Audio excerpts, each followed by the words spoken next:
Je suis allé à un événement, vous l'avez vu, je l'ai tweeté, une avant-première de Kerbal 2. D'ailleurs, regardez ce qu'on m'a filé.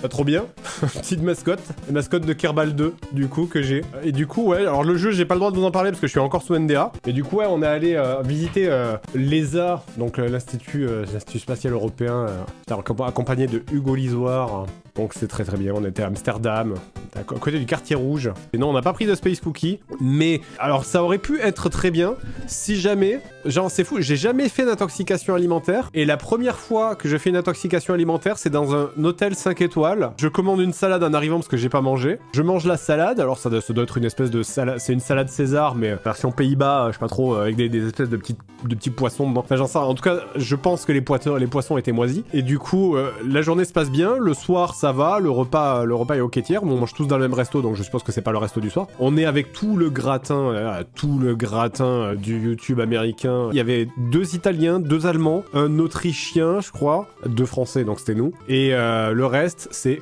que des Américains. C'est genre des mecs qui ont des dizaines de millions d'abonnés.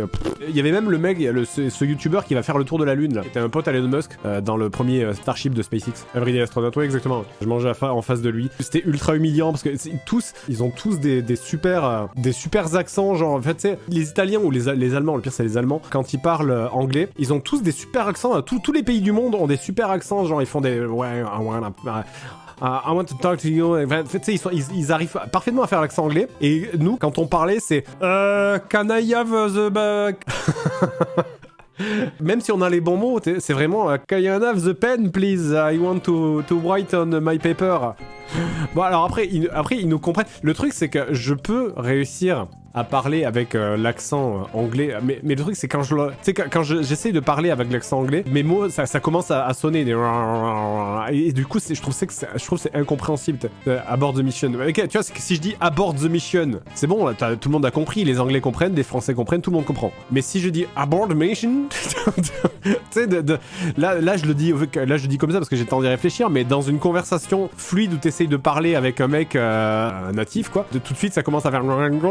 C'est pour ça que moi, à chaque fois, je disais excuse me, but I will speak with a French accent. It's not against you, but it's more comprehensible like this way.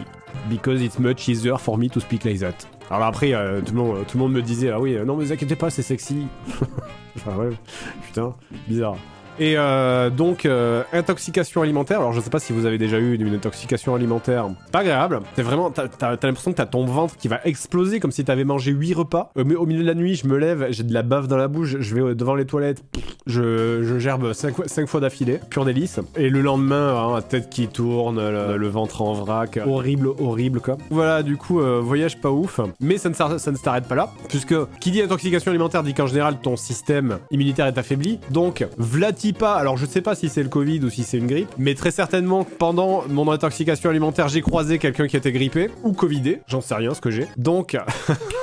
Donc allez, histoire de cumuler les deux, je rentre à la maison et puis là je commence à tousser, je vais me coucher, frisson de fièvre, la nuit tu la passes en boule sous ta couverture à trembler pour essayer de transpirer le plus possible, genre où tu mets le chauffage à 5 qui fait 45 degrés mais t'as quand même froid. Donc vraiment trop bien, genre salade tomate oignon quoi. Et donc ce qui nous ramène à aujourd'hui, voilà où je suis là, c'est le premier jour où je peux réellement à peu près streamer normalement.